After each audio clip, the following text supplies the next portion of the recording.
Assalamualaikum warahmatullahi wabarakatuh. Hai teman-teman, perkenalkan nama saya Santi Anggowa, program studi pendidikan biologi kelas A, Universitas Negeri Gorontalo.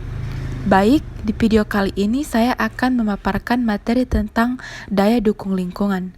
Simak terus ya videonya. Baik, yang pertama pengertian dan konsep daya dukung lingkungan. Konsep daya dukung lingkungan sudah mulai banyak diperbincangkan, mengingat semakin besarnya tekanan penduduk dan pembangunan terhadap lingkungan. Pertambahan jumlah penduduk dengan aktivitasnya menyebabkan kebutuhan akan lahan bagi kegiatan sosial ekonominya makin bertambah dan sebaliknya lahan tidak terbangun makin berkurang. Daya dukung lingkungan adalah kemampuan lingkungan untuk mendukung peri kehidupan semua makhluk hidup yang meliputi ketersediaan sumber daya alam untuk memenuhi kebutuhan dasar atau tersedianya cukup ruang untuk hidup pada tingkat kestabilan sosial tertentu. Jadi dari pengertian daya dukung lingkungan tadi, dijelaskan ada 4 tipe daya dukung lingkungan yang sesuai dengan budidaya kawasan pesisir. Di antaranya yang pertama, daya dukung fisik, yang kedua daya dukung produksi, yang ketiga daya dukung ekologi, dan yang keempat daya dukung sosial. Selanjutnya, komponen daya dukung lingkungan. Menurut Kanna pada tahun 1999, komponen daya dukung lingkungan terbagi menjadi dua. Yang pertama, kapasitas penyediaan adalah kemampuan suatu tempat dalam menunjang kehidupan makhluk hidup secara optimum dalam periode waktu yang panjang. Sedangkan kapasitas tampung limbah adalah kemampuan lingkungan untuk menampung atau menyerap zat energi atau komponen lain dalamnya. Selanjutnya yaitu perhitungan daya dukung lingkungan. Nah, dalam penentuan daya dukung lingkungan hidup ini dilakukan dengan cara mengetahui kapasitas lingkungan alam dan sumber daya untuk mendukung kegiatan manusia atau penduduk yang menggunakan ruang bagi kelangsungan hidup.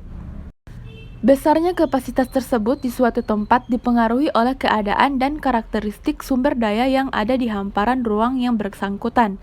Nah, kapasitas lingkungan hidup ini dan sumber daya akan menjadi faktor pembatas dalam penentuan pemanfaatan ruang yang sesuai. Pada website daya dukung lingkungan, suatu ekosistem adalah jumlah populasi yang dapat didukung oleh ketersediaan sumber daya dan jasa pada ekosistem tersebut. Batas daya dukung ekosistem tergantung pada 3 faktor. Yang pertama, jumlah sumber daya alam yang tersedia dalam ekosistem tersebut. Yang kedua, jumlah atau ukuran populasi atau komunitas.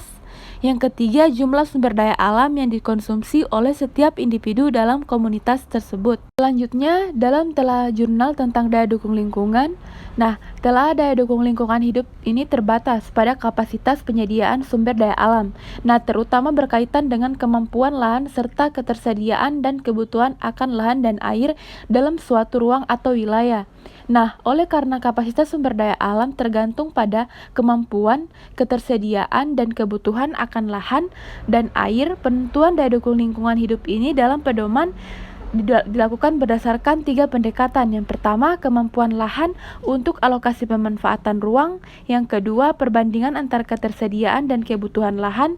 Yang ketiga, perbandingan antara ketersediaan dan kebutuhan air. Baik, terima kasih. Itulah video dari saya. Mohon maaf bila ada salah kata, karena kesempurnaan hanya milik Allah Subhanahu wa Ta'ala. Sekian dan terima kasih. Wassalamualaikum warahmatullahi wabarakatuh.